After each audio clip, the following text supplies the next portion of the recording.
كذبت ثمود بطغواها.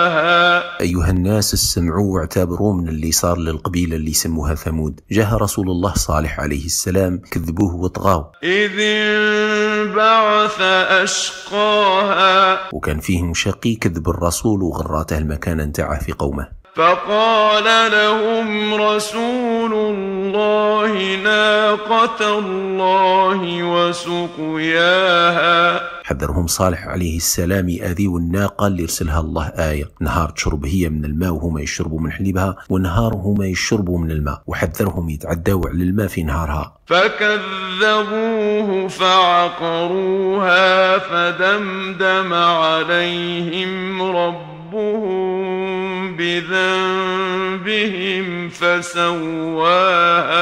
كذبوا قتلوا الناقة، غضب الجبار سبحانه ودمرهم كلهم. ولا يخاف عقباها. الله عزيز قوي ما يخاف ما يشد حد يعذب أعداءه.